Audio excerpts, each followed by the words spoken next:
Tech under some more pressure this morning. Those names down about 0.5% across the board. Of course, it's been a pretty rough week for the Nasdaq and for big tech stocks so far.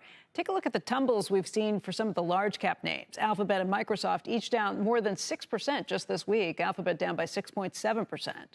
Joining us right now to talk more about it is Gene Munster, Loop founder and managing partner. And Gene, this makes sense this week because we did see yields start to rise, and that has people thinking, okay, just like winter is coming, so are higher yields, so time to get out of technology. Do you buy into that thesis?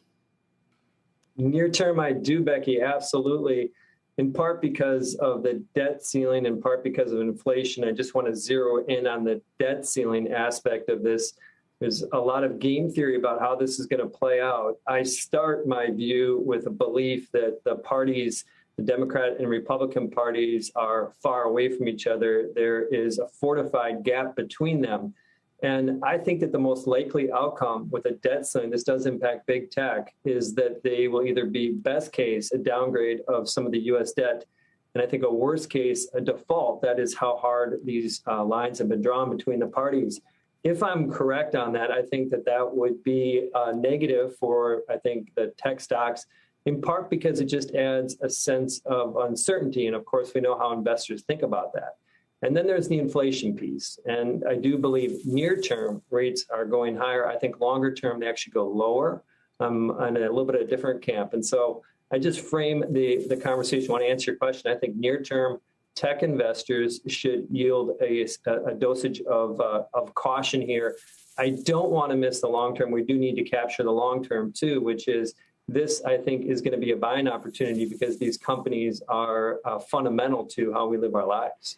Gene, not all these companies are the same, and we should point out some of the distinctions. I mean, there are a lot of concerns investors have right now for things like supply chain issues, and maybe that could be an issue for somebody like an Apple and Amazon, even a Tesla. I'll throw them into the mix. Same thing with exposure to the China market. That's a big deal for Apple and potentially Tesla, too.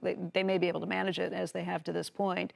But when you start looking at other companies like a Facebook, they just got dragged before Capitol Hill with all the concerns about Instagram and beyond. How do you break down each of these? Which are your favorite, and which, if any of them, are you a little more concerned about?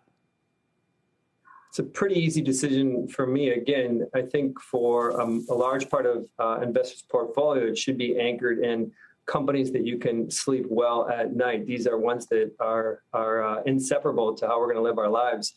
Apple, to me, is the clear beneficiary here. I think not only the hardware, software, and services element to their business.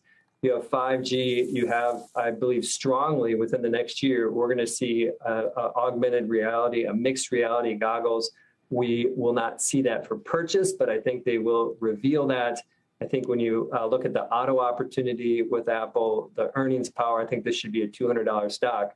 And then I think there's a varying degree of confidence with the rest of FANG. I just want to say one quick thing on Facebook. You talked about some of the issues.